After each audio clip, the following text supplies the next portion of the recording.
Hello guys, welcome back to my channel Maison African Motives. Still working on engineering science N3. So actually in this platform we have got the question paper which was written in April 2019, which is an X paper that we shall look at. So guys, as usual, I always say that you must have these requirements whenever you enter an exam. Make sure that you have these requirements, the properties of water and steam, which is the steam tables. All right, they must give you these requirements in exam. Okay, anyways, that's what we have, and the question paper is going to consist of whatever the pages that you are going to have. It's fine, depending with the paper that you are writing. And here guys, the instruction and information as usual. You are supposed to read every part that you are given, because that is what you're going to answer, so you must read everything. All right, so guys, let us quickly rush through the questions that we are having here. We are given on 1.12, distinguish between elastic collision and inelastic collision. So this one is just a definition, guys, where you need to know about the two, where we know that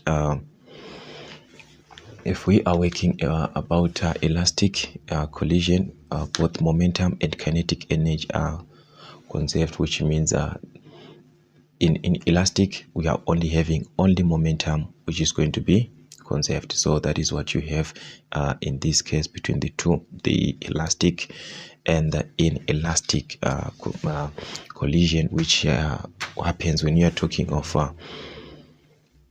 the momentum that you're going to be having there when you are talking about the collision of two objects.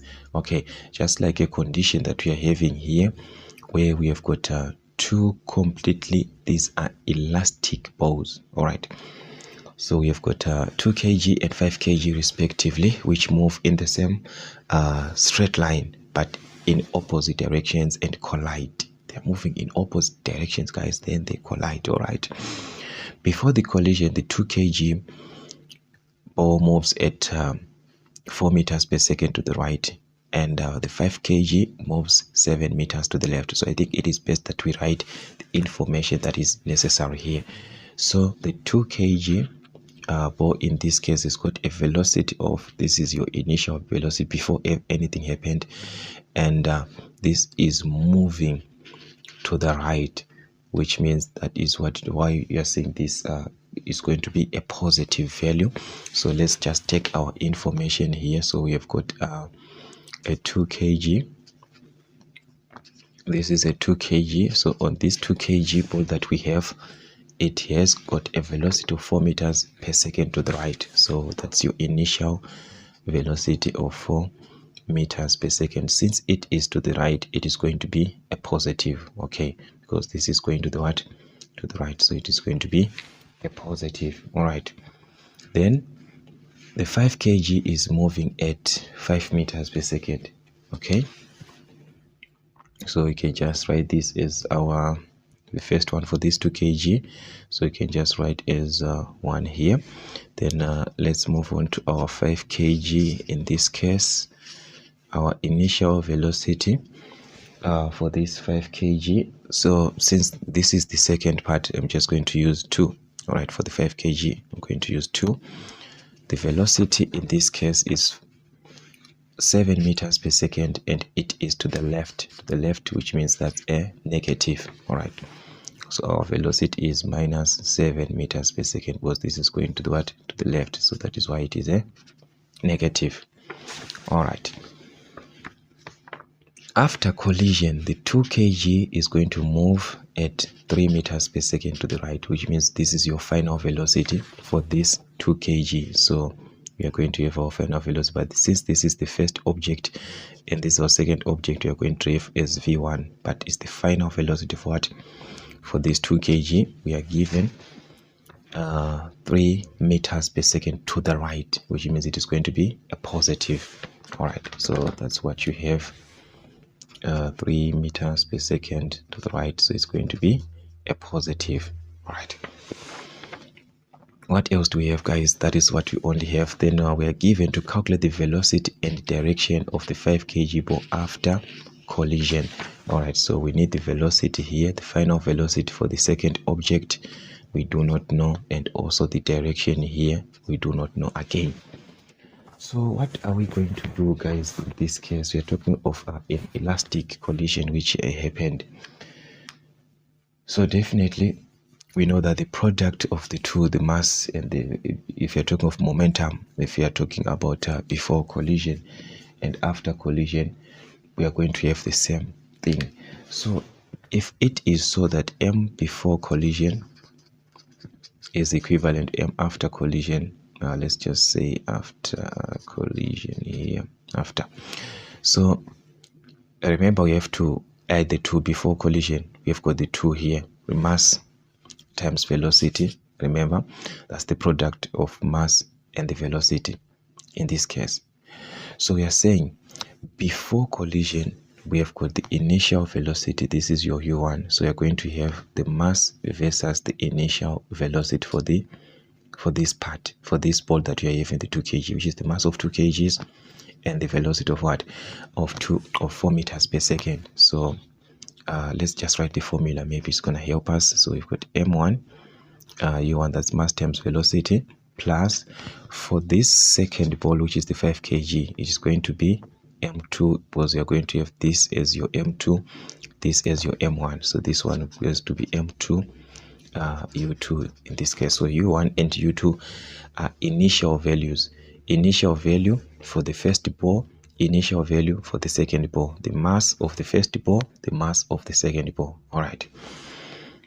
Then we move to the when it is after collision now, which means you're going to talk of the mass does not change. So you're going to have the mass of the first ball, but its velocity now is final velocity. This is after collision, because you're talking of before collision here, then after. All right, before collision here, then after. So which means the mass does not change, but the velocity is now at v1, the final velocity of the first object, plus the mass of the second object that we have times its final velocity, which is v2, the one that we want to calculate. So from this part, I think we can just maybe substitute our information, then we calculate v2, or you can just make v2 to be the subject. I don't know what is best for you, or you can just substitute m1, which is 2 kg. This is our first ball, which is 2 kg. Initial velocity, which is 4, plus m2, which is 5 kg. Its initial velocity, which is minus 7. So take note, the minus 7 came because of the direction. It is going to the left. All right, so it's going to be a negative. Then m1, which is the first one, 2 kg times its final velocity, 3, plus the second object, its mass is 5 kgs, times the final velocity, that is the one that we want to calculate. So we shall make this to be the subject. So guys, let us just combine here. We're going to have 8. This is minus 35 here. All right, so if you combine this properly, you're going to have 6. Then we transpose that 6. It is going to be minus 6 to this side. Then you're going to be left with 5 v2. So we have to subtract, guys. This is 35. Okay, so 8 minus 35 minus 6 is going to give us something like minus 33. So minus 33 is equal to 5 v2, guys. So you can divide by 5, as you can see, so that we can have our v2. So minus 33 divided by 5 is going to give us minus 6,6, which is velocity in meters per second. So being a negative means this is going to the left. So we shall have a velocity of 6,6 meters per second to the what? To the left. Okay, that is what you're going to have in this case, because remember I said when it is to the right, positive, to the left, that is negative. So answer is a negative, so which means that is 6 meters per second to the left. All right, so that is how you simply attempt such typical questions. Let's see another part that we are given in this case. Here we are given now in the fig 1, a graph is shown that represents the motion of a train at rest. So this is the motion of a train that started, as you can see, accelerated uniformly up to 20 meters per second in 30 seconds. Then it maintained this velocity for another 30 seconds because this is 60 here. This is your 60, that point here. So which means in between you've got 30 seconds, 60 minus 30, that is 30. Here we've got also 30 seconds. So that is what we have. Then the question is to calculate the acceleration of the train during the first 30 seconds. So as you can see, this is where we have our first 30 seconds here, and it's an acceleration actually that is happening here. So we can choose to use the diagram that we are given, or to use the formulas, because remember that acceleration is the change in velocity over the change in what? Over the change in time. So we simply need the change in velocity. Our velocity started at 0 up to 20. So the change is going to be 20 minus 0 here. That is the change in velocity, v2 minus v1. So it's 20. So you're simply saying v2 minus v1 over t2 minus t1. That is, if you are working with the velocity time graph, you can write your formula like this. Okay, so you said 20 minus 0 here over the change in time is going to be 30 minus 0. So that is your change in time, 30 minus 0, t2 minus t1. So definitely we shall have 2 over 3 meters per square second as our final answer. Or this can be 0.6666 and so forth. So it can be 7 meters per square second, or you can write meters per square second like this. Remember guys, I told you about this before. Then let's see the other question that we are given. This time you want to calculate the total distance the train has traveled after 60 seconds, which means you're talking about the whole shape. So we've got two properties: to use this triangle and the rectangle, or to use the whole shape that we are given, because this is a trapezium. So you can just use the area of a trapezium at once. So I'm just going to show you both formulas here. Okay, so which means let me just do it aside so that it can be clear. So this is 1.32. All right, so we said our distance can be equivalent to the area, and we said we can use this one rectangle, triangle and a rectangle, which is for a triangle, half base times perpendicular height, rectangle length times breadth. Or we can simply use the whole trapezium, this shape here. As you can see, this one is a trapezium where these two sides, they are parallel sides, and this is your perpendicular height, the one that meets the horizontal line and the vertical line. Where they meet at what? At 90 degrees. So that's your height. So the formula for a trapezium like this, trapezium. All right, it's another shape that you're supposed to know even its area, because it's one and the same thing. So the area of a trapezium is half sum of parallel sides times the perpendicular height. So this is sum of parallel sides. So which means we can use this at once. Okay, so let's start with this one. Half base times perpendicular height, we are referring to this triangle, half of 30 times the height, which is corresponds with 20 here. So it's between these points is 30, is 20. So it's half of 30 by 20 like that. That's one part. Then we move on to the rectangle.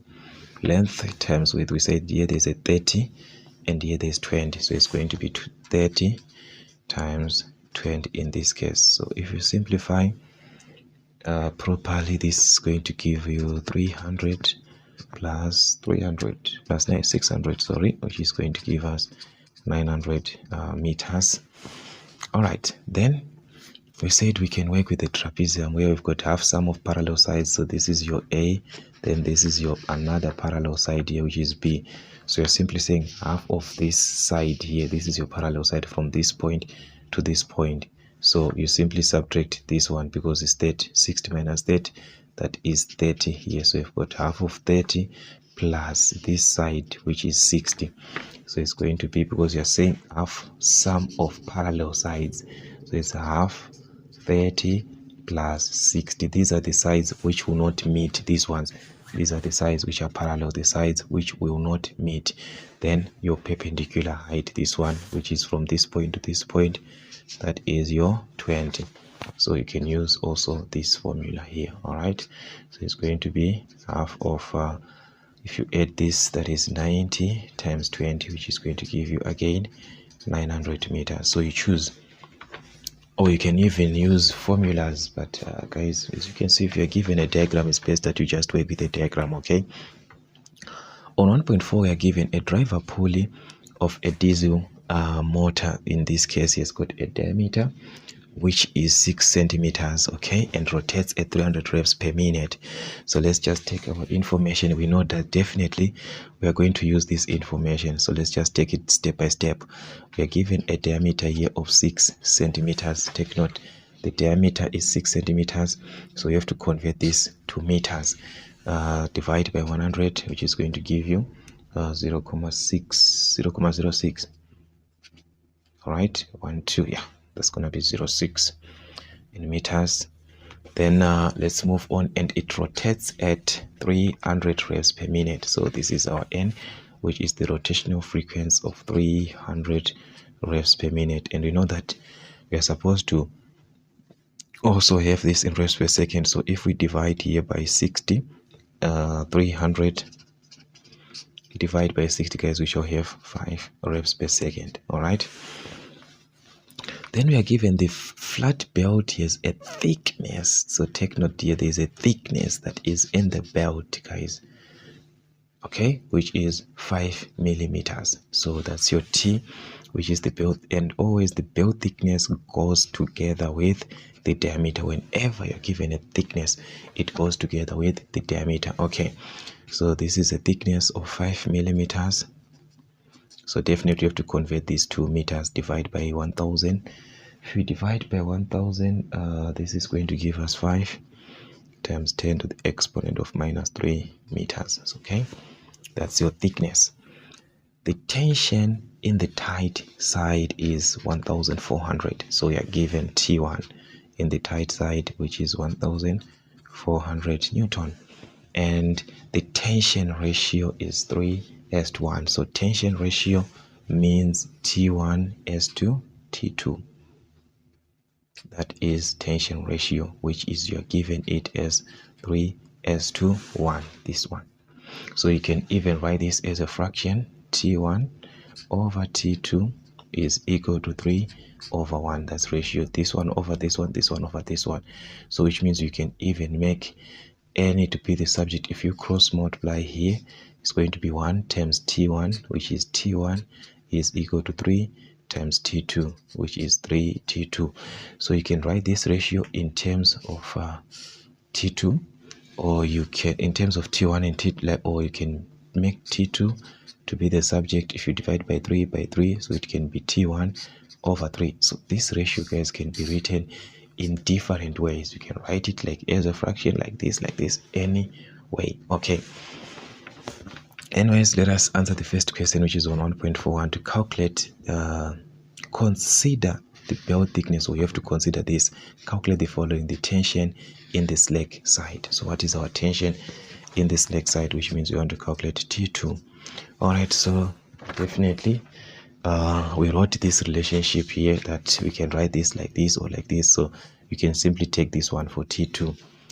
So this is 1.41.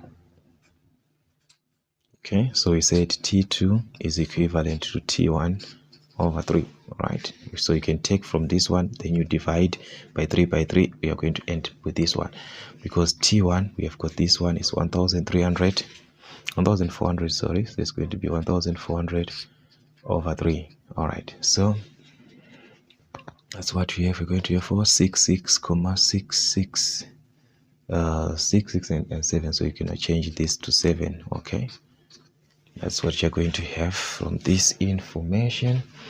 All right, let's see another question, guys, which is to calculate on 1.42 the velocity, the belt velocity in meters per second. This is the belt velocity. All right, that is where now we have to consider the belt thickness, because you are told about what? About the thickness. All right, so as we know that originally our formula to calculate the velocity of a belt is just given by this formula. V is equivalent to pi dn, where this is in meters and this is in revs per second. But now, because there is a thickness, we are going to add to the what? To the diameter. So our V is going to be pi times d plus the thickness, okay, times n. That is what you're going to have, which is going to be in meters per second. If this is in revs per second and this is in meters and also this is in meters, your answer is going to be in meters per second. So we must put information, that is even the units that you're going to use, okay.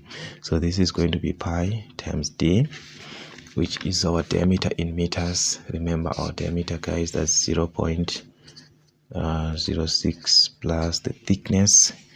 Okay, this is your thickness in meters. It's 5 times 10 to the exponent of minus 3. All right, times n in revs per second. So already we converted here to revs per second. When we divide it by 60, we got 5 here. So I'm just going to use my 5. Okay, so that's it, guys. Make sure that you apply or you use your calculator properly. This is going to be pi times this part alone. If you add, it's going to give you something like 0.065, okay, then times 5, which is going to give us 1,021,017, something like that, which is 1021 in 3 decimal places. Okay, this is in meters per second. Remember, your velocity is going to be in meters per second. Oh, guys, sorry for that. Okay, let me adjust this side. So this is going to be 1,021 in meters per second. That is what you're going to have in this case. All right, so let's see another question. We have the last part now on 1.43, which is to calculate the power transmitted in kilowatts. Take note, it's not only about power, but it's supposed to be in what? In kilowatts. So read the instructions properly there. All right, so we know that power, if we have got the effective tension or the effective force, we can have our power. But do we have this? We do not have. All right, we do not have this. So let's see, power is equivalent to the effective force times the velocity, or the effective tension times the velocity, where the effective tension is the difference between these two. Remember, we calculated T2. This was our T2 here. All right, we calculated this 466,667 in Newton. Okay, the velocity, or we calculated this, we say it is 1,021. All right, so this effective tension or the effective force is the difference between the two tensions, which is the T1 minus T2 times the velocity, which is that is the tight side minus the slack side. Okay, so that is what you're going to have, which is T1 1400 Newton minus T2, which is this one that we calculated. So you see now, if this answer is wrong, it is going to affect everything now, times the velocity. Also the velocity, you are using the one that you calculated, which means if this is wrong, everything is going to be wrong, you see. So anyways, we are going to obtain something like 952,93299, something like that, which is round off to 3 decimal places. Is going to be 939. Is going to change this one into 3.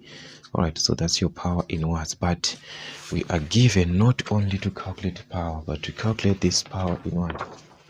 In kilowatts. Remember, so kilo means 1,000. So I told you guys the opposite. You want to convert to kilowatts, which is represented by 1,000. So what you simply do, you divide whatever that you're given by 1,000. So if you divide this value by 1,000, your answer will be in kilowatts. All right, so you're going to divide this by 1,000, which is going to give you something like 0.52933. So to 3 decimal place, this is going to change into 3, which is going to be 0.953 kilowatts. So the moment you divide by 1000, your answer is in kilowatts. If it was megawatts, it's 10 to the exponent of 6, so you just divide by 1 million, or by 10 to the exponent of 6. You just divide by the opposite of what you want to convert to.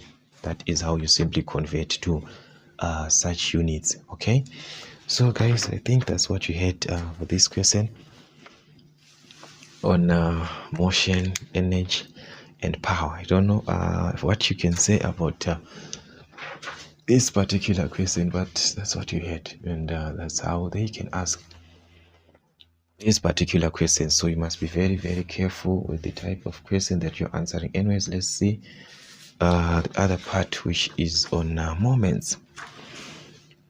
So we have a question which is on moments. Actually, we worked with this type of a question, if you still remember, for those who were working with our classes. Okay, we are asked to define the moment of a force. Okay, so the moment of a force, guys, is simply the product that we are going to have between of the perpendicular force and the distance. Okay, that is when it is from the fulcrum or the turning point. That is simply the moment of what? For force. Then there on fig 2, which is on question 2, you're given that there's a fig which shows the force diagram, the shear force diagram of a light horizontal beam A, B, C, D, E, which is the one that is indicated here. So these are like the points that we are taking from the beam here. Then they are represented on the what? They are now represented on the shear force diagram. Okay. So we are given that if we are to cross check, this is just taken from the understanding that you're supposed to know from what? From your beam to the shear force, because now they've drawn this for you. All right, so the first part is on 2.21. At which two positions is the beam supported, and what is the magnitude of each support? So how do you know that this is a support? We always know that a support carries a positive. It goes up because a positive. So whenever we are going to see a change which is positive, a change which goes upwards, you know that that one is a support, because all other, it's a point load, it's a distributed load that you're going to have. As long you work with them, they are going to end up as point loads, and they are going to be negative, going downwards. So which means anything that goes downwards, it's a point load, and as we are working on a support, and the support is where it goes up. Okay, so let's analyze this point. Definitely it lies on the horizontal line, where we know that on the horizontal line this value here is at 0. So this is where we have our 0 kilonewton there. If this was going down, it was going to tell us that is a point load. But let's cross check what is happening. From 0, the shear force diagram is going up. So that is to show you that this is because of a support. It's only a support that can allow this to happen, to go upwards. So this A is a support. So there's a support at A that we have, which is of the what? The magnitude that we are given here of the what? Of the, because you started at 0. So definitely if you started at 0, it means this is the value that was at A, because remember how you add 0 plus the reaction, which is the magnitude of the support at A, so that you can have the answer. So it simply means the value that you have here, since you are added to 0, is the one that you had at the support. This one does not change. Okay, so which means we've got a support at A there. There's a support at A, and its magnitude is definitely this one that we are given, 24,313 kilonewton. So I hope you understand me, guys, to say when you are given, if you start from a beam like this, if there is a support like this of maybe 50 kilonewton like this, you want to represent on a shear force diagram, this is what you're going to have. You start at a point 0, then you add the support 0 plus 50, and this will be at what? This will be at 50. Goes, and whatever that is going to happen, whether it's going to be a dispute or what, but the moment you go upwards, you simply add that value. So that is your value that represented the support before. All right, so that is the case there. Then Let's analyze from A to B. As you can see, this is going downwards, so it cannot be a support. From B to this point, it's going downwards. Here is simply a distance, it goes downwards, so which means these are not supports. But let's see what happened here. From this point to this point, it is now going upward. Here it maintains, here it goes downward, so which means the support is this point, because here it is going up from minus 33,687. it went upwards to this point, so that is a support, because we said a support is always positive. You added a certain value to this value and you obtained this value, so the value that you added here is the support. So how are you going to find the value that you added here? So it's simply, guys, like your mathematics, your mathematics stuff. So that is it. Like your equation, like to say you had a value like minus 34,687. This is the value that you had before. Then you added this support at D, which is the one that you do not know. When you added this, if you follow my questions, guys, that I've been working on statics, I hope you understand what I'm even trying to explain. Isn't it on a shear force diagram? We know with this a slanted line like this, we know that there is a distributed load. All right, so remember, a distributed load between A and B is over 2 meters. So for us to know, we simply subtract the 2, then we divide by the distance, because we want to know that per meter. Okay, so this is 2.22. So let us start with the distributed load at AB. So this is force per meter, that is a distributed load. So the force, we are going to have the difference between these two, divide by the distance. Okay, so there you just subtract a bigger number minus smaller number, does not matter. 24,313 minus 14,313, divide by the distance, because this is force, which is going to give you kilonewton here per meter. So we are going to divide by distance, which is measured in meters. This is 2 meters. So our answer is going to give us 5 kilonewton per meter. As we are seeing kilonewton and meters, that's per meter there. All right, so that is between A and B. You do the same between C and D. You do the same between C and D. We need force per meter, so we are going to subtract also. Here's just a matter of bigger number, smaller number, so you can just take this value minus this value here. That is 34,687 minus 19,687 over the distance. What is the distance between these two forces here? Between these two, you correspond back to the diagram there. As you can see, there's a distance of what? 3 meters there. Divide by 3. So if you do this properly, they are just giving us the same answer here, which is this. We said it's in kilonewtons and this is in meters. So your answer is going to be 5 kilonewton per meter. Again, just like the first one, is repeating. Then after that, on question 2.3, we are now asked to draw the light horizontal beam A, B, C, D, indicating all value loads and supports at correct positions. So we are just going to take a sketch from this, then we just put it that way, because already the indication or how our diagram, how our part is going to be like, we already have this. So this is 2.23. all right, this is 2.23. So let's say we have got something like this, guys. Maybe let me just use this one to indicate my line. So this one is just a direct part, because we already have this. Almost everything we have. All right, so remember, guys, what we said before. We said here at A is a support. At this point we've got a support. Then from A to B there's a distributed load here, which means we've got a distributed load. This is our A, this is our B. Okay, so we've got a distributed load there. Then from B to C everything is normal, so you have to find this value again at B, the value at C. But from C to D, we've got a distributed load here. All right, then we have the value at B, which is the support, then the last one here, which means we have to find this value also. Okay, so because we need the major points. Okay, so this is what you're going to have. So let's start with this one, A to B. Okay, then we move on like that.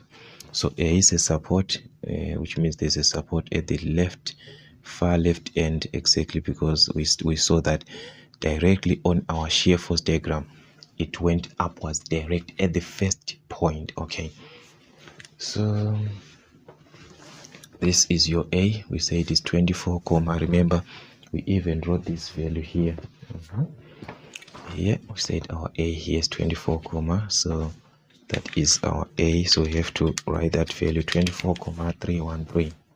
So this is our A, which is 24,313 kilonewton. All right, then we are saying that in between A and B there's a distributed load of 5 kilonewton. So which means in between here we shall have something like this. Okay, let me just put A. This is our between A and what? A and B. All right, this is our B here. We have got 2 meters actually. We've got 2 meters actually here. All right, so this is between 2 meters. This is just something that you're just supposed to know. So which means we need to know the magnitude of B.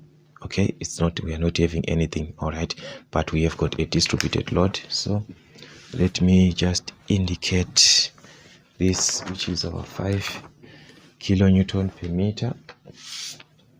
Okay, I'm having a lot of things now. Okay, this is here, guys, 5 kilonewton per meter, AB. All right, so this is 5 kilonewton per meter, like this. So let me just put it this way. In between A and B here, this is a distributed load here. All right, so I think it can make sense now. All right, so then what else, guys? Do between B and C we've got 3 meters here, so we just move our 3 meters. Maybe it's between this point and this point. That's where we've got our 3 meters. We are going to see that. All right, before that, B to C, at that point B we have got a distributed load here. Okay, that meters. But on that same point, are you seeing that we are going downwards here? We are actually going downwards because there's a difference. So which means at the same point B there is a point load that we subtracted before the movement of 3 meters. At that point B here there's a movement which was done going downwards. So we need to know the magnitude of that force that we are going to have. So we are simply going to add or to these two, or to subtract 14 minus minus, or to add these two because you are going downwards. So you add these two. So if you add these two, you are going to have a difference of 20 kilonewton here, which is at what? At B going downwards. So which means at B here there is what? There is a support here at B. Okay, there's a support now. Guys, just pardon this, just pardon me, guys. It's going to affect my 5 kilonewton that I wrote. Okay, let me just put it this way. All right, so at B here, this is where we have got our B. We have got a support here of 20 kilonewton here. There's a support. All right, then we have got our 3 meters now from B to C. Which one is? There's nothing here, so we just move freely. Now we are at point C. So let's see what happened at C. We were at this value here. This minus 5 comma is at this point here. This is minus 5 comma 687 kilonewton. This is at this point. This point here is the one that correct. This one is at this point. This one minus 19 comma 8 is at this point. Minus 19,687 kilonewton, like this. It is at this point. At this point, that is where we have minus 5. So if you are to cross check at point C, you were at minus 5 comma, then now you went downwards, you're now at minus 19, which means you are still going downwards, which means here this one there is what, a point load at point C, which is going downwards. Okay, and how are we going to find that point load? We are going to simply suppose these ones, they are both in the negative, so you are going to subtract this time. They are both in the negative, so you're going to subtract the bigger number now, 19,681 minus 5,87. okay, 19,687 minus 5,687. the difference between these two, they are all in the negative, so you just subtract them. So this is going to give us 14 kilonewton. So which means at this C, which is going downwards, there is a support of 14 kilonewton at point C here. So there is a support here. All right, notice guys, a point load, not a support. There's a point load here at what, at point C, because it's going downwards, which is we said it's 14 kilonewton. All right, so this is 14 kilonewton. Okay, then between C and D, we said we've got a distributed load. That is what we see here, C and D, there's a distributed load. So C, let's say this is our D here. Okay, so we've got a distributed load for this distance of what, of 3 meters. So this is where we have our 3 meters. So here, sorry, we've got a distributed load here between these 3 meters. And what is our distributed load between C and D? We calculated this. Remember, they were the same, they were just 5, they were just the same. Those, remember when we calculated this one, it was giving us the same value. Okay, at D, we said D is a support. Okay, remember we said D is a support here. When we calculated its magnitude, we said D is a support. So which means we must have this as a continuous line. This is a support here at D. All right, so it's supposed to be like this. And the magnitude already at D, we calculated this before.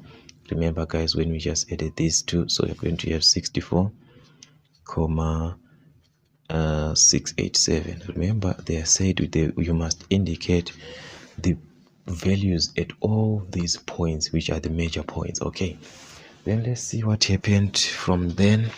From that point D, we are now at point D. As you can see, from D, there's a distance in between here, because you are now from D to point E. This is E. All right, so there you have got a certain distance that you moved from D to E, which is 4 meters. All right, then you are at point E. But at E, I want you to see that this one went down, because you are now at 30, and this went downwards to 0 kilonewton, which is at this point, which means between these two we have got 30 kilonewton. So that means at this point we have got 30 kilonewton here, which is going downwards. So this 30 is between the difference between these two, 30 minus 0, which is just 30. So you've got 30 kilonewton at the end. Yeah, so I think that's what we have, and this is our point E. So these are the major points, A, B, C, D, E. These are the points that they requested you to indicate or to show. So that is what you were supposed to give or to have. Okay, so that's what you had, guys. As you can see, this question actually 12 marks, everything. So that's how they ask this question. So I don't know what you can say about this, but you just have to revise as much questions. I think that is the best. On number 3, you are given a question on forces, where you are asked to distinguish between the equilibrant and the resultant force. What can we give there? What can we have a distinguish? We have the same magnitude, but they are in opposite directions, like the equilibrant and the resultant. So that's what you have there. And we have got a question which is given on 3.2. We are given 2 ropes supported by a mass with weight 500 Newton is shown. So this is actually going downwards, and we've got the angles here. As you can see, this line here is the horizontal line. Also, this is a horizontal line. So actually these two lines, they are parallel. So that's why you see that this angle here and this angle, they are equal. This angle and this angle, they're equal. But that one does not matter for now, but it's just where it is coming from. Okay, so the question is for you to calculate the tractive forces X and Y in the ropes. What do we have for these two forces, which is X and Y, which is the unknown forces? Okay guys, this is, we are simply working with what? With the forces, and we just need to apply the concept of forces. We know that if we are working with forces, guys, the sum, this is 3.2, okay, the sum of the upward forces should actually give us the sum of what? Of the downward forces, or you can work with forces to the left equal to the forces to the right. But whenever you're working with upward forces, downward forces, these are actually vertical components that you are working with. So, and also when you say they are equal, which means you are not considering also the direction, you're just considering, say this is going up, this is going down. You're not considering the sign, unless you want to use the sum of forces in the horizontal being equal to 0, then that's where you're going to consider the sign to say this is going up or down. But when you equate this, what I'm trying to say is that the forces which are going up, you are referring to this one between the two. Okay, these are the forces which is going up. So definitely according to sine, this is going to be y sine 30 degrees. This is up. These are the ones which are up, and this is the one that is what? That is down. So you've got y sine 30 degrees, okay, plus another one that is going up here, it's above this line, which is x sine 45. So you've got x sine 45 degrees equal to this one that is going down. Since we say they are equal, you are not going to consider this as a negative. You are just going to equate to it as usual. But if you used sum of forces equal to 0, that is where you're going to take this to this side, is going to be minus 500. Then when you equate that side, it will be a plus. Okay, so that's it guys. So here we can just say we have got our equation 1, or we can just simplify sine 30. We can simplify sine 30, which is going to give us 0.5, or in this case plus sine 45, which is 0.707 x, which is going to give us 500. Okay, so let's just say we've got our first equation here from the forces up, and okay, so we can consider now these forces to the left and the forces to the what? To the right. So we know that F right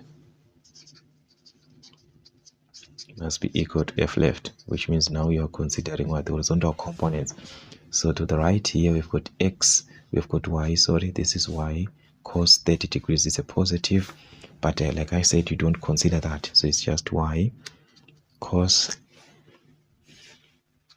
30 degrees, which is equal to, what else do we have? We've got this one on the left, so this is equal to the one on the left, which is x cos 45 degrees. So it's going to be x cos 45 degrees. All right, so by doing this guys, we can see that this is equation 2, or you can just make y to be the subject from this. Okay, then we can substitute it here.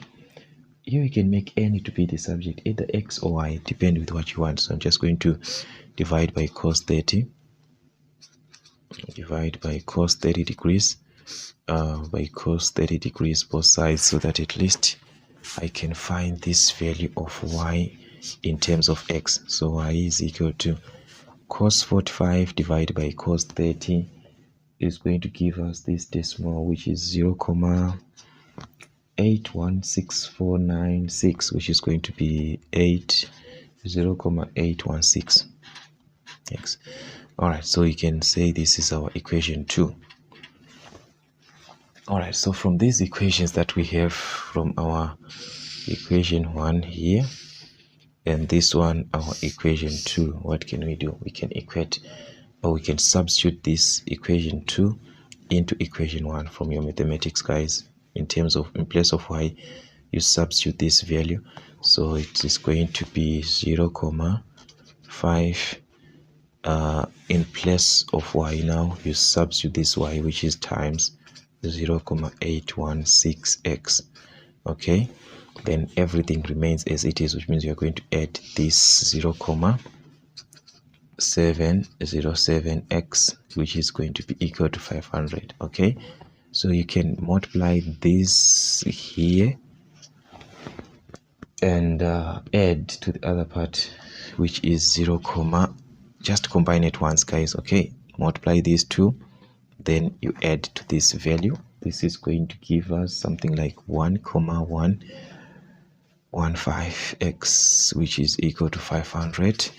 So to find x, simply divide 1,115 both sides, so we can have our x as 448,43, something like that, 43049, which is going to be 0 here because it's going to be 4.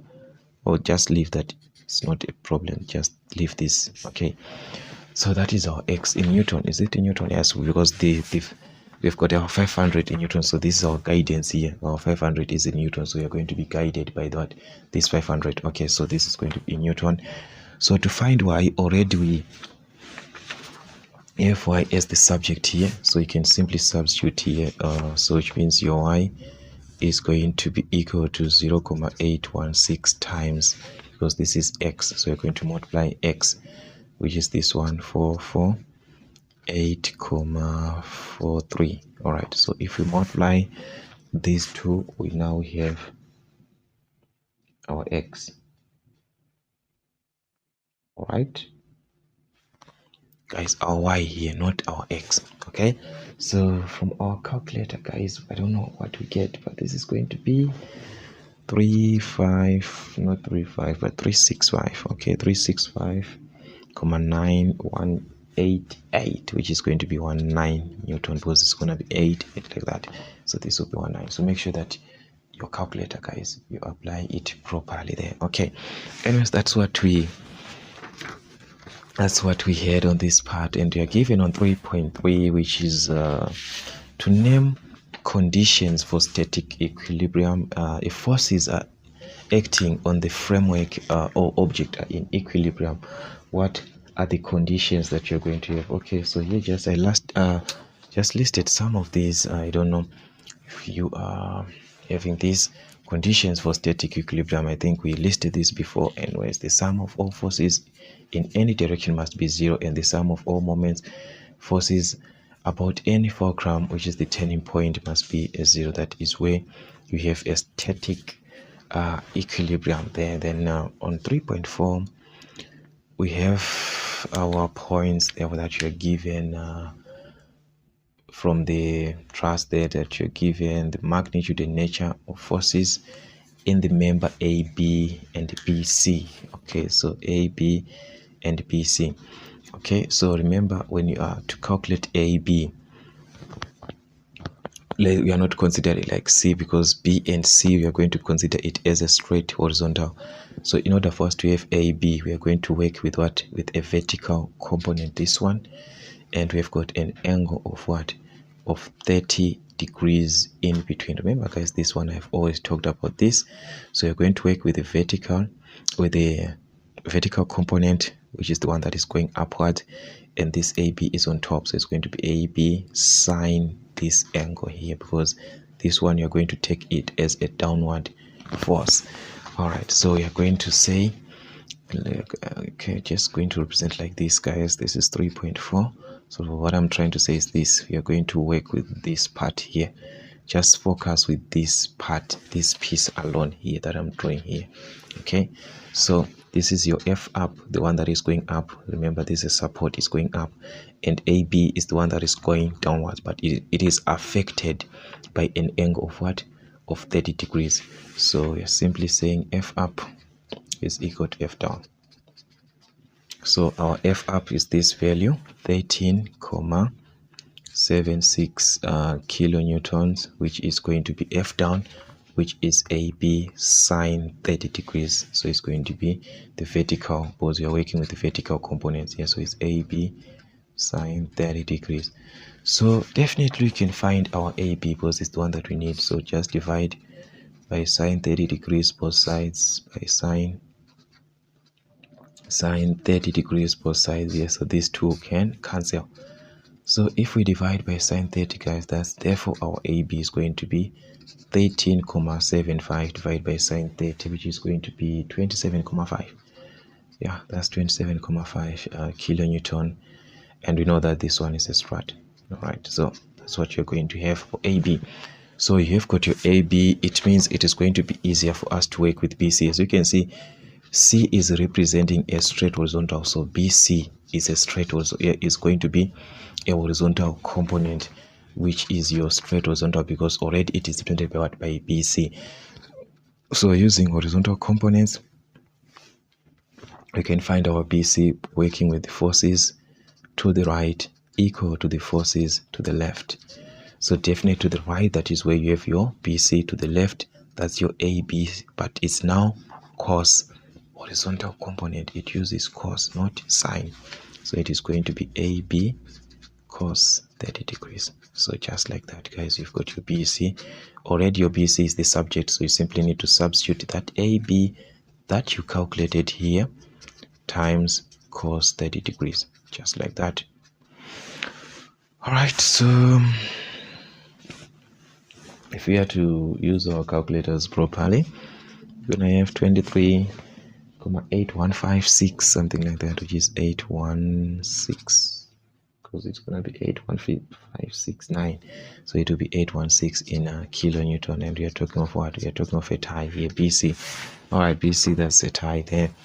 And I think, guys, this is like, if you these questions, I mean, like, they are just like repetition now from like what we have worked with before and what you have, guys. I think we have managed to work with as much questions as possible. Anyways, on question 4, which is on friction, we are asked to state 3 advantages of friction as applicable in engineering. Yes, friction also has got advantages, even though we have got the disadvantages, but it's not always about disadvantages, guys. We must also that we have got advantages. Okay, so these are the advantages that you're going to have when you're working with friction: to prevent slip between two contact surfaces, to remove material, transmission of movement, that is by means of belt, and also to bring moving machinery to a halt or to a standstill. Even you're talking of a car applying brakes, there you need friction.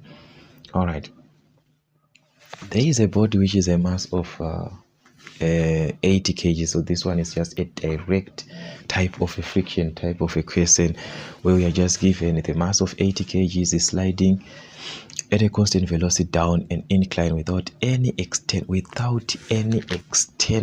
force acting on it, just nothing, and the angle of inclination is 30 degrees. So this one is one of a kind of a type of the direct questions that you have on friction. If you see this type of a question in exam, you must thank God, guys, okay, because most of these questions is where you be given that question to calculate the unknown value of P and so forth. But this one is just a direct, because there are no external considerations to be considered here. You've got your mass of 80 kgs. It is sliding down the incline, just like it, guys. This is what you're, because this is sliding at a constant velocity, so it is just going normally there, just like that. So then the first question is to calculate the weight component perpendicular to the sliding plane. What is our weight component, which is our W? So we are going to have our W. So let's just put it this way. All right, remember this is your 30 degrees here, and I'm supposed to have another marker here so that it can be clear. Okay, so this is your perpendicular component, your parallel component. So this one, remember, is mg cos theta, and this one is mg sine theta, your parallel component. All right, so what is the question asking is to calculate the weight component perpendicular to the sliding plane, which means you're talking of what? Of FC, which is 4.21, and our FC is equal, the FC is that's your parallel, your perpendicular component, I mean, so you can write it even like this, perpendicular, okay, which is mg cos theta. So that's the mass. Just substitute 80 by g, so it's 80 by g, 9,8 times cos theta. Okay, I'm supposed to have the diagram, not the question paper. So this is our theta, which is 30 degrees, so it's going to be cos 30 degrees. So using your calculator, this is going to give you 678,963,9, which is going to change to 4 in Newton there. So that's your FC. All right, so I think, yeah, that's what we have. Just direct like that.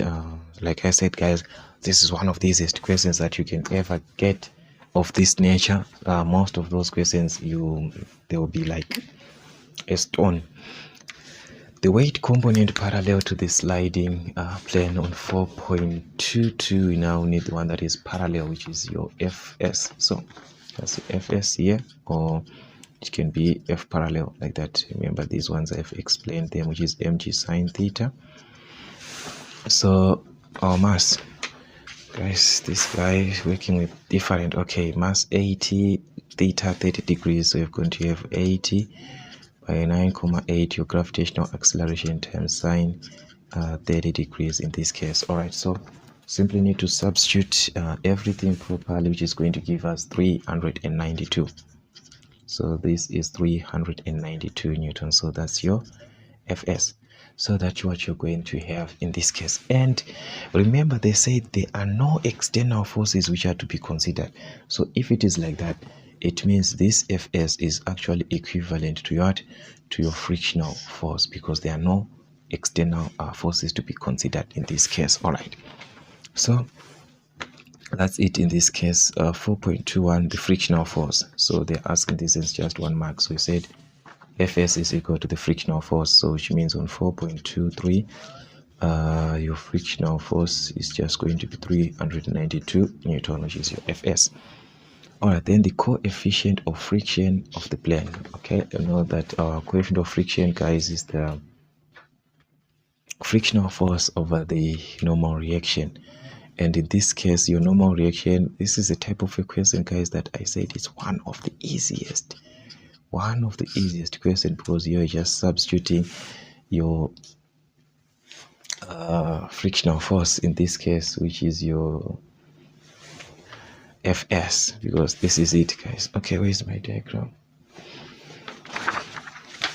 This is your frictional, this is your normal force that we have, okay, your parallel component, this one, your Fs, and the one that is going to oppose, that's your frictional force. And this, there are no external force, so these two, they are equal. Also, your normal reaction, as it is equal to what? It was these two, the opposite, so it is equal to Fc. So you're just going to take Fc as it is. Okay, so no adjustments, no what. So just your normal reaction here, which is your Fc or F perpendicular. Okay, so let's just substitute, guys. What we have in this case, we calculated this before, 392 over the normal reaction, which is you're going to take your perpendicular component as it is 678,964. This value we just substitute as it is, 964.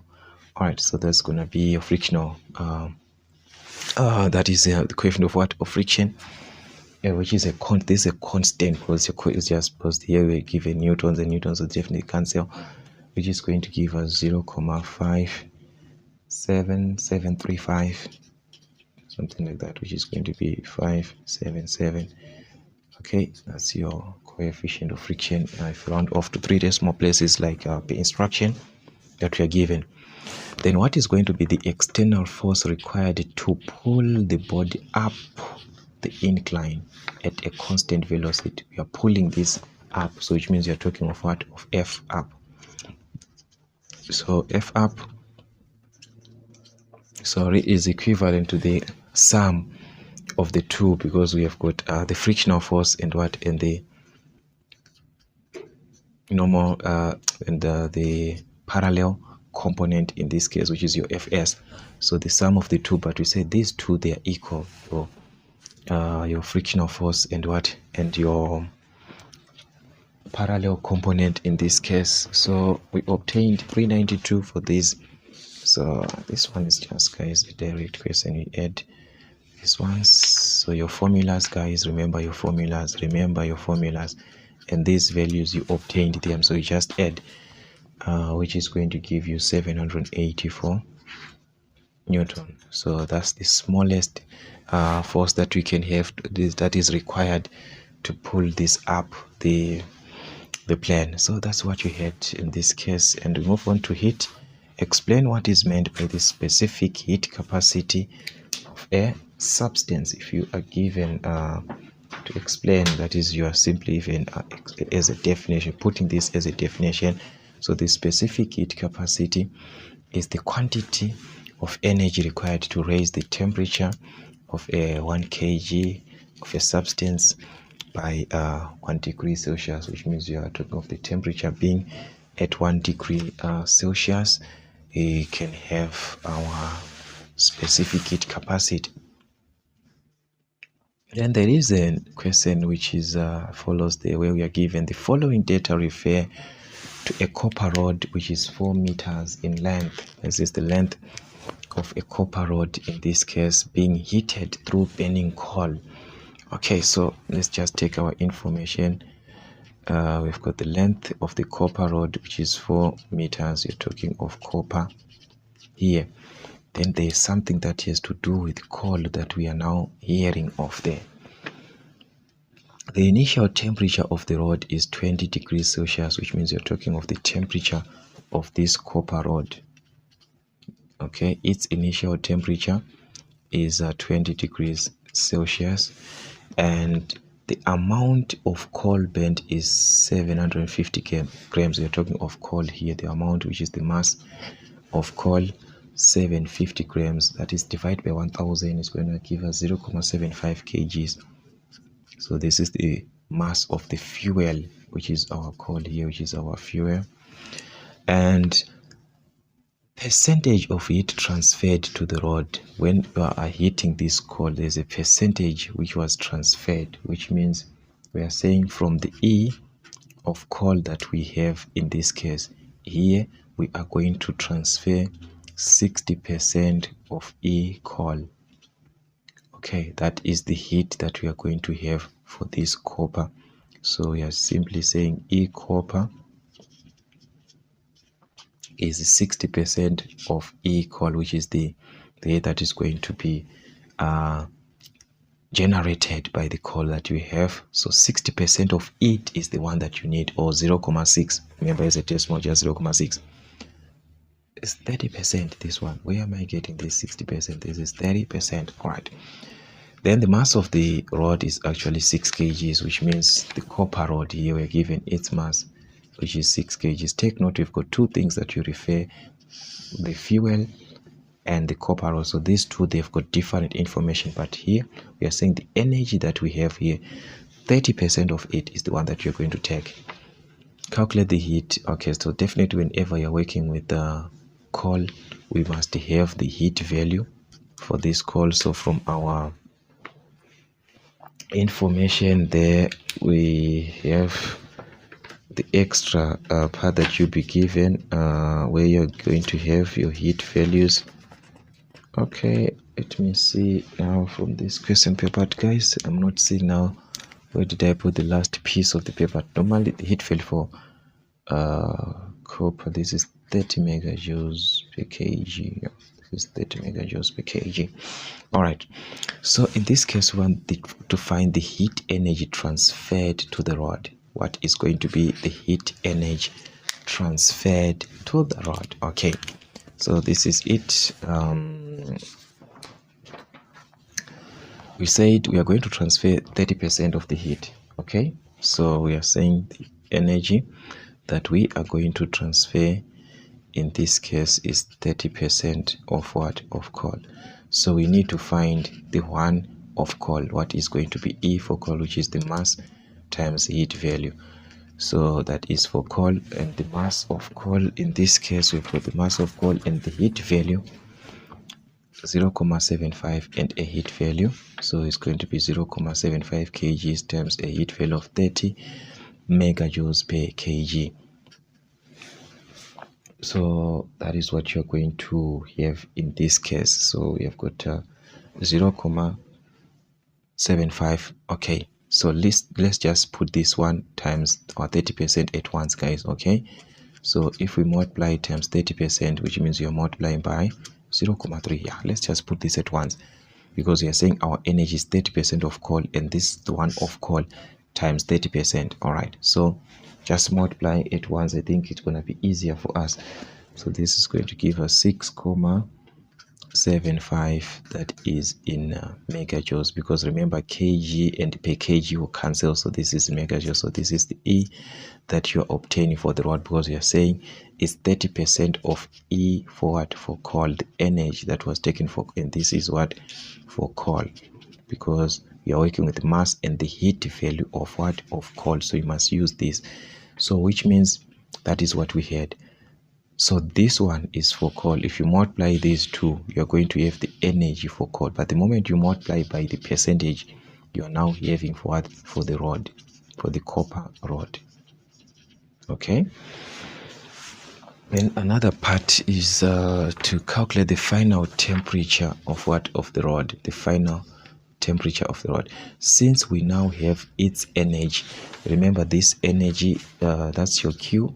Okay, energy. And if you're working with a copper rod, you can have this energy as whenever there's change in temperature, energy is going to be mass times the specific heat capacity times the change in what? In temp. That is where we are going to have this, where there is a change in temperature. So the question is for us to calculate the final temperature. So we can calculate this change in temperature, since we know that this change in temperature is equivalent to T2 minus T1. So if we transpose this, it means change in temperature plus T1 is equal to T2. So for us to find T2, we must have the change in temperature so that it can be easier for us. So to find change in temperature, simply divide by mass times the specific heat capacity of what? Of the copper rod. Is it the copper rod or? Okay, we shall see that one later on. All right, so this is your change in temperature in this case. All right, so the energy that you're going to use is the one that is for the rod, as the copper rod in this case. We are using the, because here, take note, you're talking of the heat energy which was transferred to the copper energy, is the one that you calculated before. So it is the one that we need here. All right, so that energy, we obtained 6.75 megajoules. So this is the one that we need here. So it's 6.75 mega means to the exponent of 6. Remember, guys, megajoules to the exponent of 6. Then we need the mass of the given rod. We are talking of the copper rod in this case. We are talking of the copper rod. So we must have the mass that corresponds to the copper rod. And here is what we have for this copper rod. The mass, we are given a mass of 6 kgs times the specific heat capacity of what? Of copper.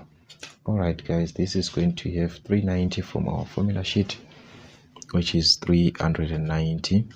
That's what you're going to have in this case. All right, so if we are to multiply properly, guys, we shall have our change in temperature in this case, which is 208,000 actually, 2884.6. if we round off to 1 decimal, it's going to be 6 degrees Celsius. So we have our change in temperature, but this is not our answer, because we said T2 is the one that we want to calculate, and that T2 is equivalent to the change in temperature plus T1. So it's going to be this change in temperature of 2884.6 degrees Celsius plus T1, which is the initial temperature that we had for this copper rod, which was at 20 degrees Celsius. So we have to add these two. So that's it, guys. If we add the 2, we shall have 29. This is going to give us 2904.6 degrees Celsius. So this is your T2, which is the temperature, the final temperature. That's your T2. So as you can see, guys, it's a matter of play around with formulas, then we need the final length of the rod. We are working with the copper rod and we need the final length, so definitely here we have to work with the extension that happened between this 4-meter copper rod. All right, remember the final length must be the original length plus the change in length. So we need to find the change in length because already the original length is given as 4 meters. So where are we going to have this change in length? Remember, using our linear coefficient of expansion, the change in length is going to be the original length times the linear coefficient of expansion of that copper times the change in temperature. Okay, so the original length, that's 4 meters for copper. We are working with the copper rod. This is going to give you 17 times 10 to the exponent of -5 on your formula sheet, guys. Okay, times the change in temperature. Take note, you calculated this. You are not going to use the final temperature, this one. No, you are not going to use this final temperature. Change in temperature means T2 minus T1. So if you use this final temperature, you are going to subtract 20 degrees. But why am I supposed to bother that? Because already here, when I was doing the calculations, already the change in temperature is there, which is this value here. So you're going to simply take that value as it is, 288.4,6. So you multiply. If you use T2, you're going to subtract T2 minus T1, which is this temperature minus. So definitely it's going to give you this value. All right, not to use T2 as it is, that is wrong. All right, so that's what you're going to have, guys, which is going to be 1,96152, if I'm not mistaken, then in meters, which is going to be 1,962 in meters. So this is our change in length, but the question needs us to calculate the final length. So the final length in this case is going to be our original length. We said it's 4 plus the 1,962, the change in length that we just calculated.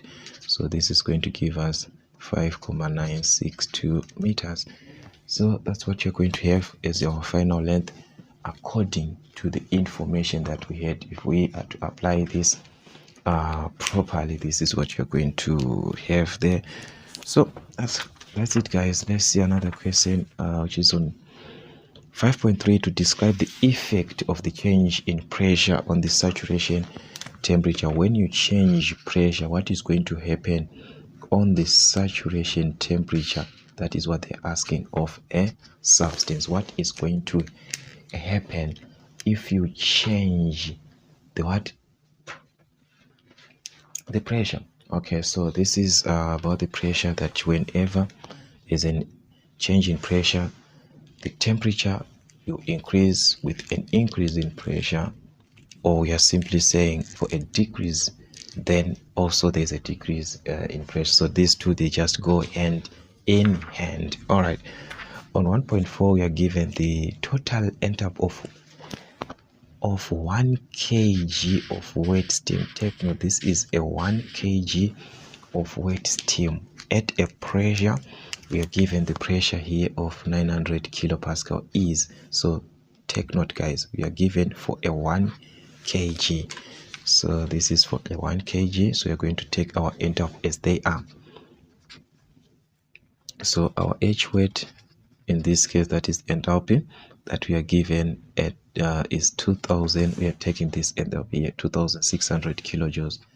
2600 kilojoules, and we are given the pressure that is operating at that point. This is the pressure that is operating of 900 kilopascal. That is where now you have to apply those steam tables, now the one that I was talking about. So the question is for you to calculate the dryness factor, which is the dryness fraction of what? Of the steam. Okay, we know this, guys, from our formula too, because you are given H weight. We know where this H weight came from. Remember, guys, I told you the formulas, that H weight is equivalent to HF plus XHFG, which is you're talking of wet and for dry, for evaporation in this case. So HF and HFG, these are values which you take at a pressure of what? Of 900 kilopascal. So from your steam table, this is what you're going to have. Let me see one that I have. If it is there, we want it 900. So let's just hope everything is there, guys. Okay, we want it 900. In this case, I am at, all right, this one is not there here again. So but actually that's what you're going to have, something like that.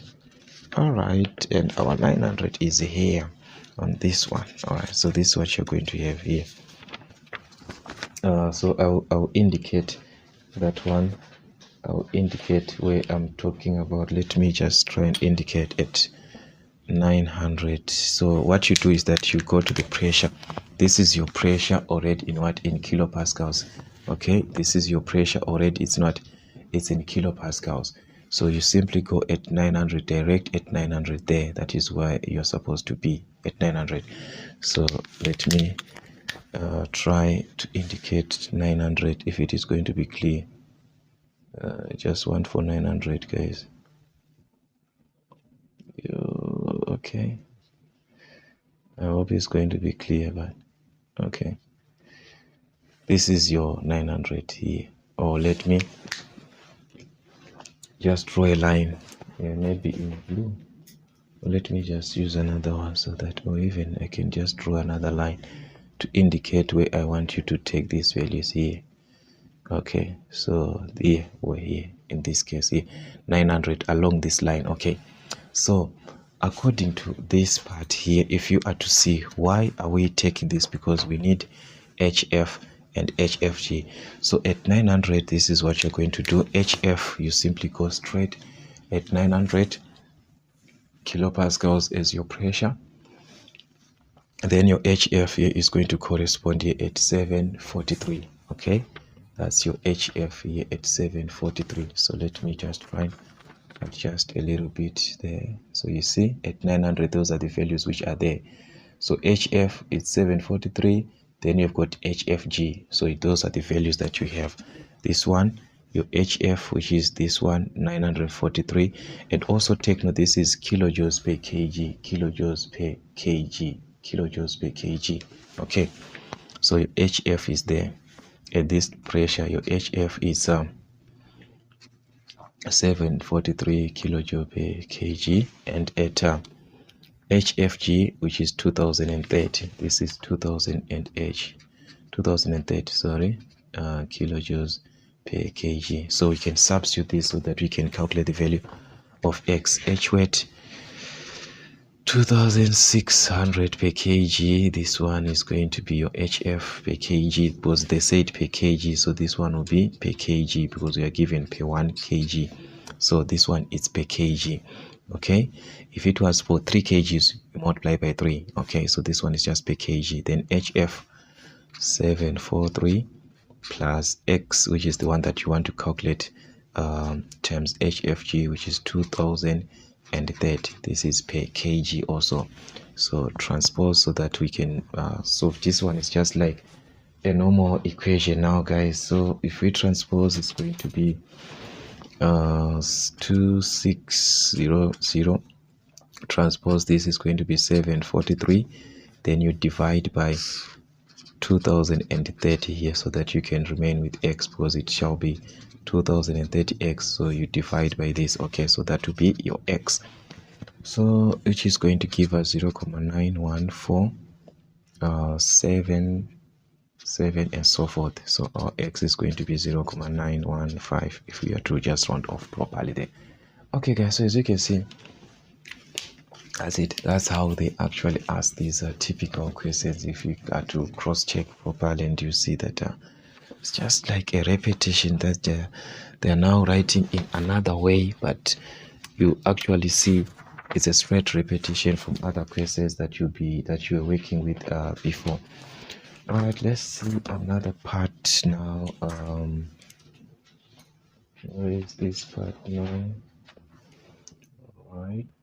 So there we have 5.5, which is just a mild steel bar with dimensions. So these are the dimensions that we are given. 200 by 120 millimeters is heated from 15 degrees Celsius to 70 degrees Celsius, and the area increases. That is an increase in area. All right, so we have got something like this, which is actually this is a rectangular part that we are having, which is measuring 200 centimeters by 120. So if you have to convert this to meters, these are centimeters, so divide by 100, we are going to have 2 meters. Okay, then millimeters divided by 1000, we are going to have this as 0.12 meters. So that is what you have, and the initial temperature is at 15 degrees Celsius, in this case to 70 degrees Celsius, which is your final temperature. In this case, that's 70 degrees Celsius. The area increases to, this is where it is going to increase to. So take note, guys, that is your final temperature, or the total area, I mean, because it's not the initial, or it's not the change, it increased to a certain value, which means that is your final area, which is 0. This value 24,30314 in square meters. This is your final area, which means there is original area, final area, and we also have the change in area. This is not the change in area, this is the total area after you combined these two, the original area and the change in area. This is what you obtained. So take note, guys. Then the question is to calculate the coefficient of linear expansion of the steel, which means you need to calculate your alpha in this case. Okay, we know that the only thing that can consist this in this case, yes, we can work with our, in this case, area, because we've got our final area, because that's what we have to work with area. But we can't work with the area, we have to work with the change in area, not the final area. So we must obtain a change in area, because we know that a change in area in this case is going to be equivalent to the original area times beta, which is the area expansion. But area expansion, which is beta, is equivalent to 2 alpha. So I'm just going to write as 2 times alpha times the change in what? In temperature. So this is what we need here. This is your alpha here. So you simply have to divide by the original area times 2 times the change in temperature, both sides. So if we do this both sides, which means we are now left in this case with what we want, which is the linear, which is the coefficient of what? Of expansion, which is your alpha, which we said is the change in area over the original area times 2 times the change in what? In temperature. But we do not have this. This one, we've got this, it's there, but this one is not there. Original area is there, change in temperature is there, but where are we going to have the change in temperature, the change in area now? So we are going to have it here, because we are given the final area, and we know that the final area is equivalent to the original area plus the change in area. Remember, that is where we took this from. So final area minus original area is equal to the change in area. So that is your change in area. So which means our change in area is going to be our final area, this one, 0.24303114. This is your final area minus the original area. Now you're talking of what? Of the rectangular shape. So the original area is length times breadth, which is 2 times 0.12, 2 by 0.12, like this. So your final area minus the original area can give you the change in area, the one that we need here, because remember here we need the change in area here. So our alpha is going to be your change in area. You can calculate it, or you can just write as it is 0.2430314 minus 2 times 0.12, which is our change in area here, over the original area, which is our original area, guys, the one that we calculate times breadth, which is 2 times. So just multiply 2 times 0.12, okay, times 2 times the change in temperature. Our change in temperature, that's T2 minus T1, so it's 70 minus 15, just like this, guys. So I guess you can do this, work it stage by stage, is fine. So our alpha is there. It's going to give you something like 1,189, something like that, 1,189 times 10 to the exponent of -5, and this is per degrees Celsius. All right, so that's it, guys. You can play around the formula to obtain what is best for you in that case. Okay, then the other part on 6.1 is to name 2 types of pressure readings that you can have when you're working with a liquid. What are the pressure readings that we can have? So you've got a lot of pressure readings that you can have. You just have to pick the ones that are best for you on the types of pressure readings which can be taken on a liquid: total pressure, the absolute pressure, the gauge pressure, and so forth. So that's it. We are given a hydraulic press in this case on 6.2 that has a plunger diameter of 25 millimeters. So let's just have our information here. We've got the plunger and the ram, obviously. So the plunger in this case has got a diameter, this is 6.2, we've got a diameter of 25 millimeters. So just convert to meters, divide, which is going to give you 0.025 meters. All right. The force acting on the plunger is 70 newtons. So we've given also the force on the plunger, which is 70 newton here. And the ram has a diameter of 12 centimeters, which means you're talking of the ram having a diameter of 12 centimeters. So divide by 100, which is 0.12 meters. So that's what we have. And the question is to calculate the mass in kg that can be raised, which means for us to have the mass, definitely we need to find the force, the weight here, because that's where we have our weight on the what? On the ram, which is equivalent to mg. So you're going to calculate W, which is F for the ram. All right, so that's where we can have our G, guys, on the weight. Okay, remember the ram is the one that is being lifted. So it's 6.21 in this case. We know our formulas connect, because you've got forces here, so you can connect this formula. And this formula, guys, I think is now a major repetition. Force on the ram over d squared on the ram is equals to force on the plunger over d squared on the plunger, which is, this is your W here. So definitely by multiplying by d squared both sides, I can eliminate this and I'll be left with W, which is the weight, which is force over d squared times d squared. So this is your plunger, this one. All right, and this is your ram. So the force on the plunger, that's 70 here, over the diameter squared on the plunger in meters, which is your diameter, 0.025 squared times the diameter on the ram, which is 0.12 squared, like that. So that's it, guys. So using your calculator properly, this is gonna give us the weight of 1612.8 in Newton.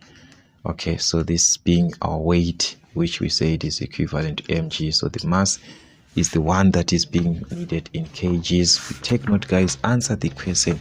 We need the mass that can be raised. So divide by g, definitely we can have our mass. So the mass is equivalent to the weight component, which is 1612,8 over 9,8. Okay, remember your G, guys.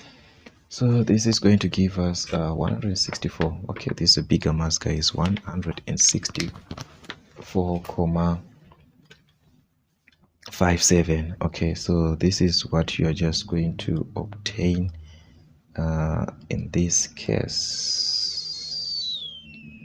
All right, 164.57, 1 in kgs. That's our mass in this case. So guys, as we can see that these are the typical questions actually that you can be given, that you're supposed to calculate properly depending with information that you have.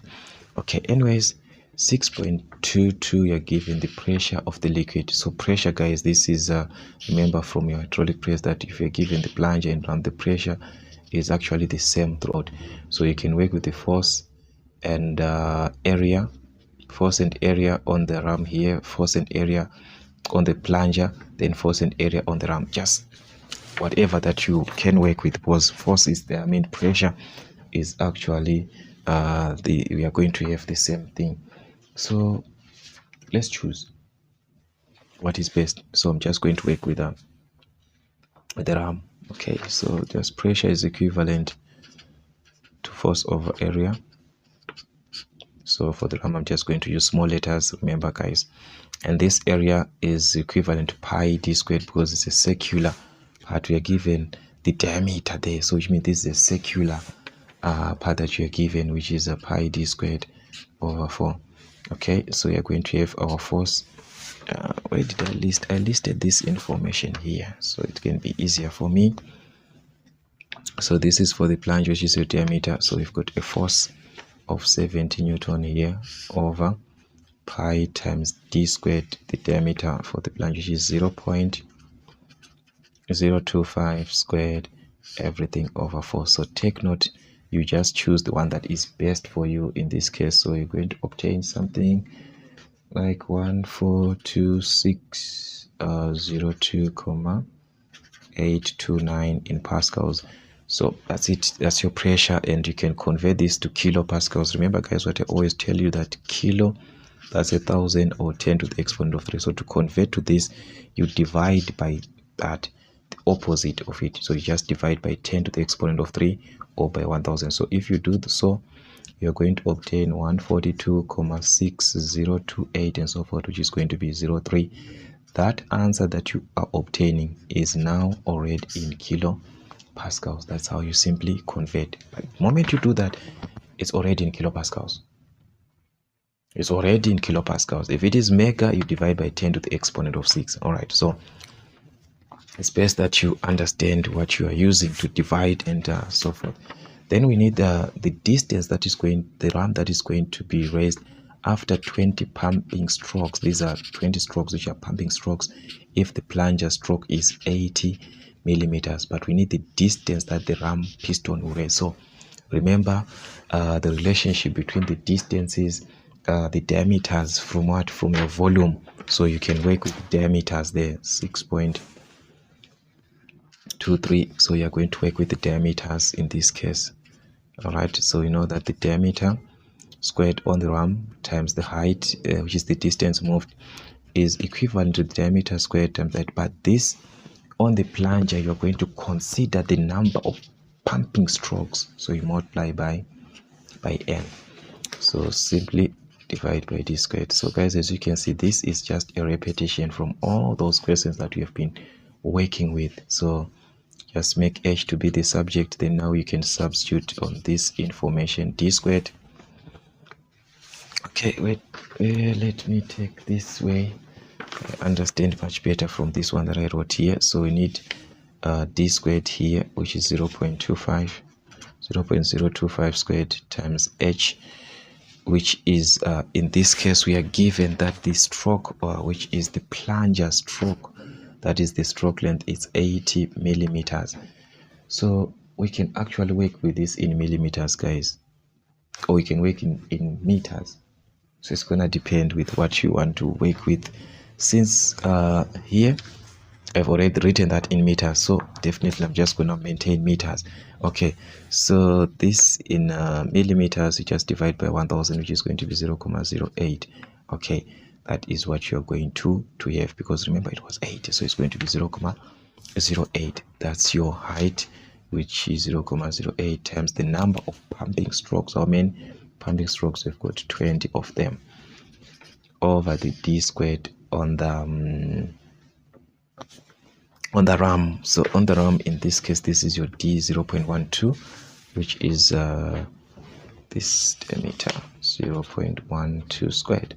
So that is what you're going to have, and it's going to give us something like 0.6944, something like that. 0.69.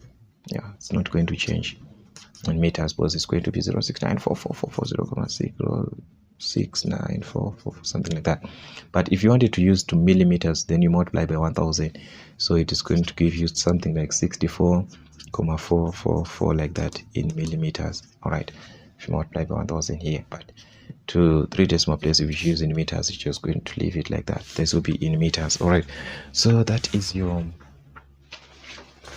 what you had there on the distance that was moved by the ram. So normally they ask this question, so just apply from your volume concept, then you just apply your height. But take note, on the plunger you have to multiply by the number of pumping strokes. Okay, then on 7.1 we're asked to what is meant by the EMF of a cell. If you are given a cell, what can we have this as a cell? So this is just the potential difference across the terminal of a cell when no current is flowing. That is your EMF, just like that, guys. All right, then we are given that there is a battery which has got an internal resistance of 0.8 ohms and is connected in series with a 4 ohm resistor and a non-resistor. All right, there is something that we just need to take there. All right, there's something that we need here on 7.2. Very, very important. There is a battery that we have, and it has got an internal resistance of 0.8 ohms, which is just that internal resistance. So there's something like that R in the internal 0.8 ohms. All right, then this battery is connected in series with a 4 ohm resistor and an unknown resistor. All right, so we have got a 4 ohm resistor in series and also an unknown resistor. Let's just say these are in series. So the first one is, we say, the 4 ohm. So let's just say this is our 4 ohm resistor and the unknown resistor in series, which is your series resistor. So that is what we have. When the circuit is closed, which means now that's what we only have, and this circuit is going to be closed. All right, just like that. That's what we have. So even you can put it here, or it's not even a matter of fact. So now they're saying when the circuit is closed, the potential difference across the 4 ohm resistor is 8 volts, which means across this 4 ohm resistor here, there is a potential difference that we have here of what? Of like a voltage drop that we are going to have here of what? Of 8 volts. So here we've got 8 volts across this 4 ohm resistor, and that across the unknown resistor is 10 volts. Across this unknown resistor here, there is a voltage across here which is 10 volts across this resistor here. Remember, voltage drops are different they are different in series. The only thing that is same in a series circuit is the current which flows, but the voltage drops, they are different at each point. All right, so now the question is to calculate the current that is going to flow through the resistor. So we can take advantage now, because current is the same. Once we know a condition that can give us current, therefore it's an advantage. Like this one, everything is there. We've got the resistance and the voltage, so we can have our current there. Since in a series circuit, current is the same, so our current is going to be voltage over the resistance. So the voltage here is 8 volts over the resistance of 8 ohms, or 4 ohms in this case. So we are going to have 2 amps. So this is the current that is going even to flow throughout the whole circuit, because it's a series circuit and current is the same. So which means here we've got a current of 2 amps that is going to flow here. There's a current of 2 amps that is going to flow throughout the circuit. Okay, then on 7.22, what is going to be the resistance of the unknown resistor? Okay, so now taking this as an advantage, because we are saying 2 amps is flowing throughout the circuit, and across this series resistor here we have got a voltage drop. Across this there's a voltage drop, so definitely we can obtain the current there, because we know current is voltage over resistance.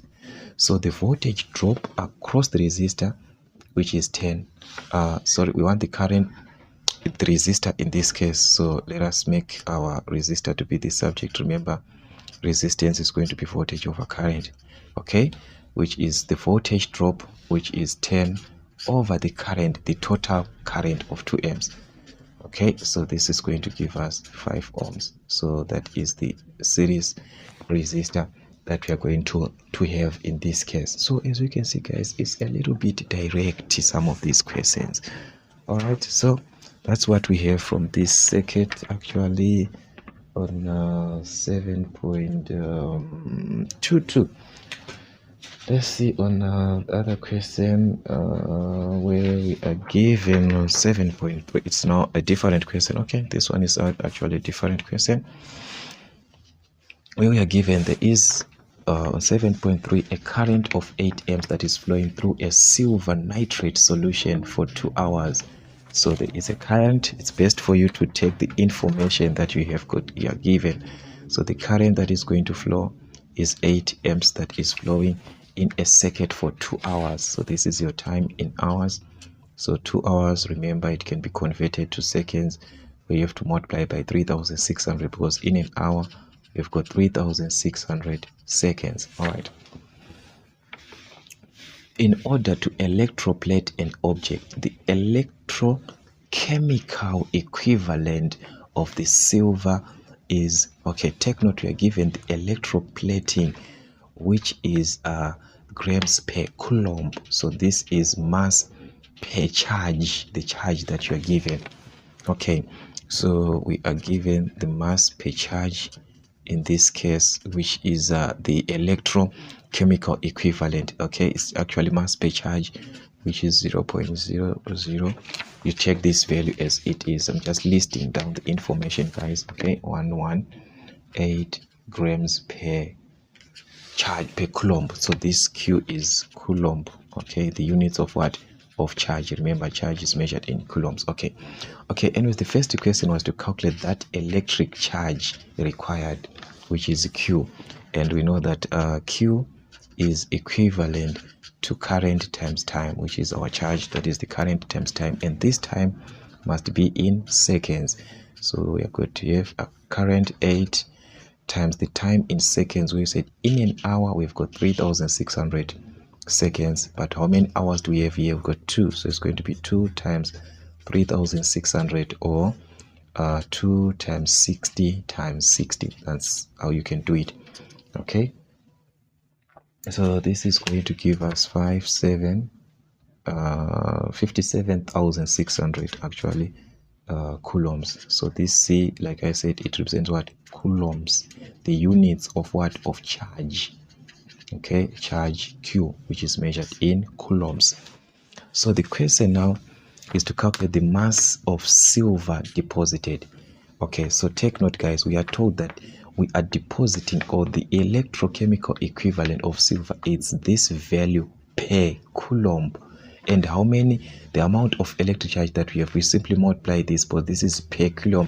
So to remove this per, you have to multiply by something in what?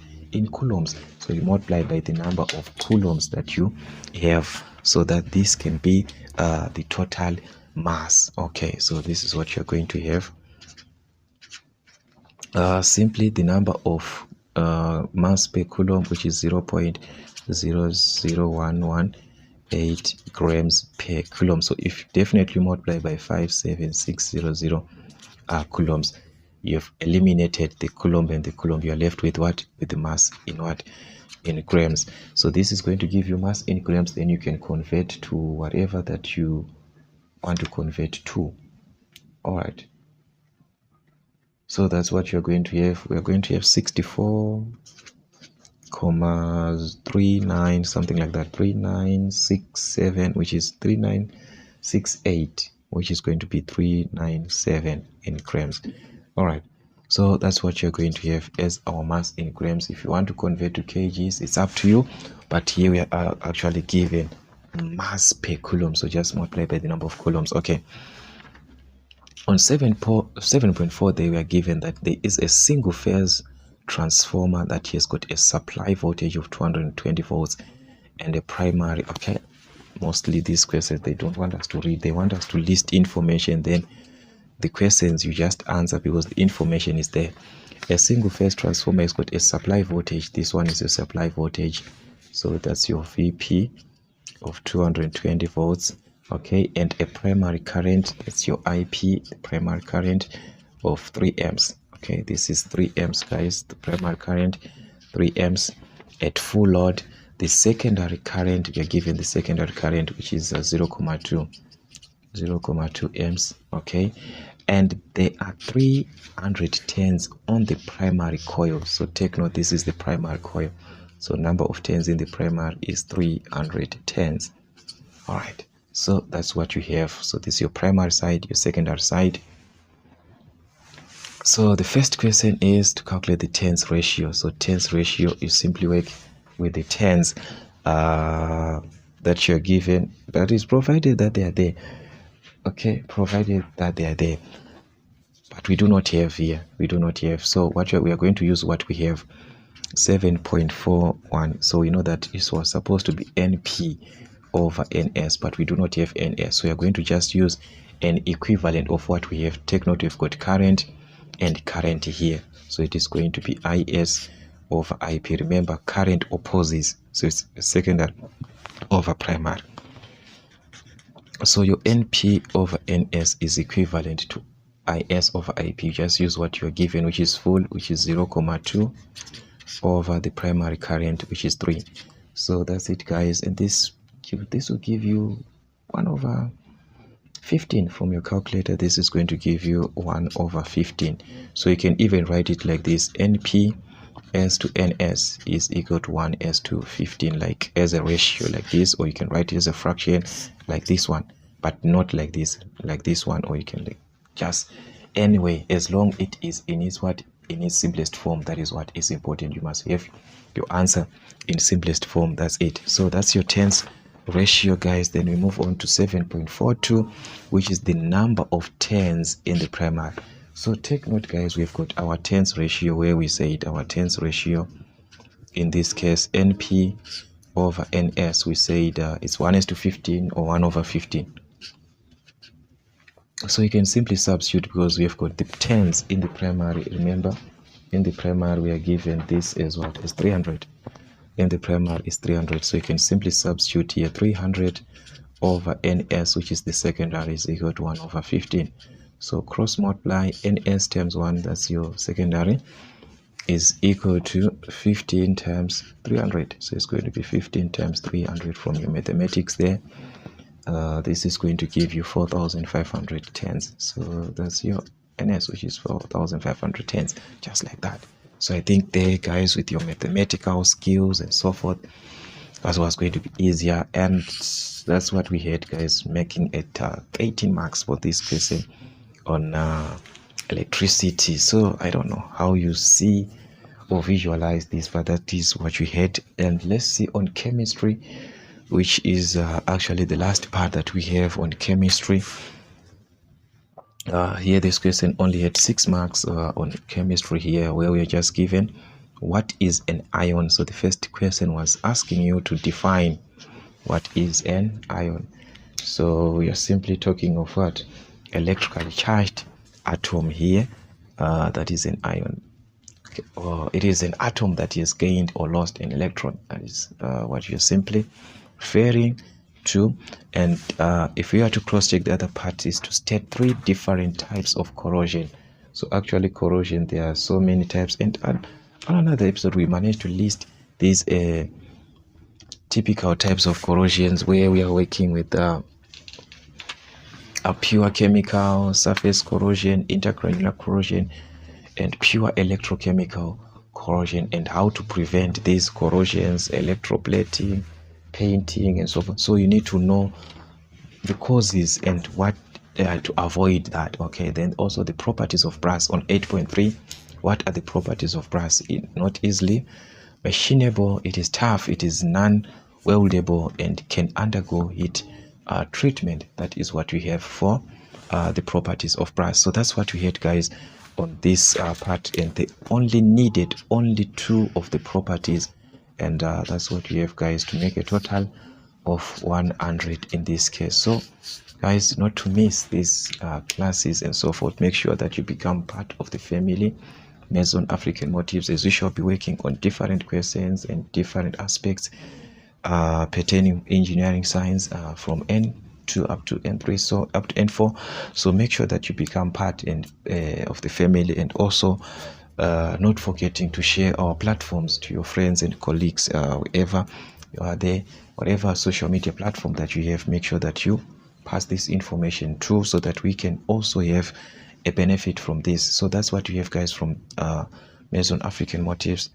Till we meet again.